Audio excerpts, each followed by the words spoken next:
أعوذ بالله من الشيطان الرجيم. بسم الله الرحمن الرحيم. إذا وقعت الواقعة ليس لوقعتها كاذبة خافضة رافعة. إذا رجت الأرض رجا وبست الجبال بسا فكانت هباء منبثا وكنتم أزواجا ثلاثة فأصحاب الميمنة ما أصحاب الميمنة وأصحاب المشأمة ما أصحاب المشأمة والسابقون السابقون أولئك المقربون في جنات النعيم ثلة من الأولين وقليل من الآخرين على سرر موضونة متكئين عليها متقابلين يطوف عليهم ولدان مخلدون بأكواب وأباريق وكأس من معين لا يصدعون عنها ولا ينزفون وفاكهة مما يتخيرون ولحم طير مما يشتهون وحور عين كأمثال اللؤلؤ المكنون جزاء بما كانوا يعملون لا يسمعون فيها لغوا ولا تأثيما إلا قيلا سلاما سلاما وأصحاب اليمين ما أصحاب اليمين في سدر مخضود وطلح منضود وظل ممدود وماء مسكوب وفاكهة كثيرة لا مقطوعة ولا ممنوعة وفرش مرفوعة إنا أنشأناهن إنشاء فجعلناهن أبكارا عربا أترابا لأصحاب اليمين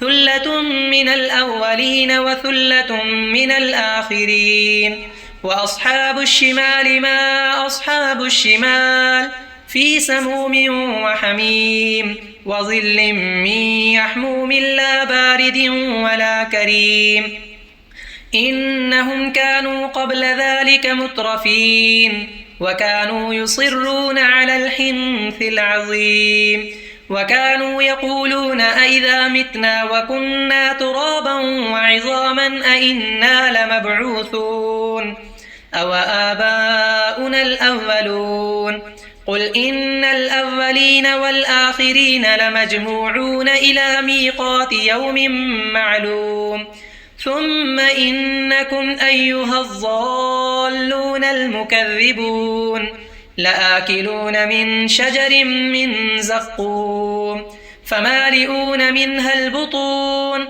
فشاربون عليه من الحميم فشاربون شرب الهيم هذا نزلهم يوم الدين نحن خلقناكم فلولا تصدقون أفرأيتم ما تمنون أأنتم تخلقونه أم نحن الخالقون نحن قدرنا بينكم الموت وما نحن بمسبوقين على أن نبدل أمثالكم وننشئكم فيما لا تعلمون ولقد علمتم النشأة الأولى فلولا تذكرون أفرأيتم ما تحرثون أأنتم تزرعونه أم نحن الزارعون لو نشاء لجعلناه حطاما فظلتم تفكهون إنا لمغرمون بل نحن محرومون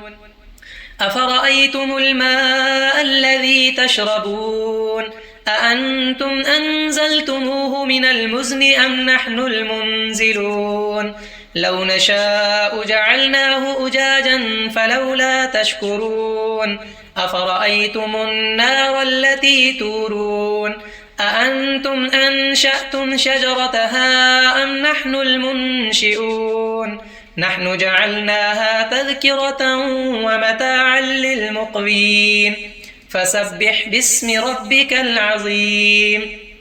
فلا أقسم بمواقع النجوم وإنه لقسم لو تعلمون عظيم.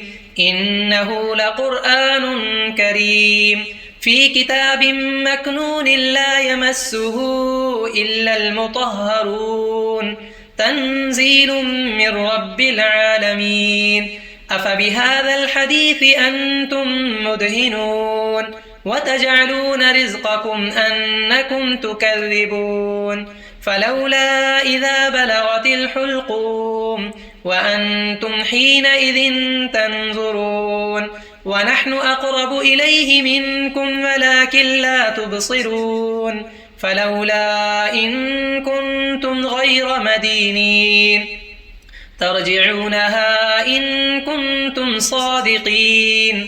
فأما إن كان من المقربين فروح وريحان وجنة نعيم.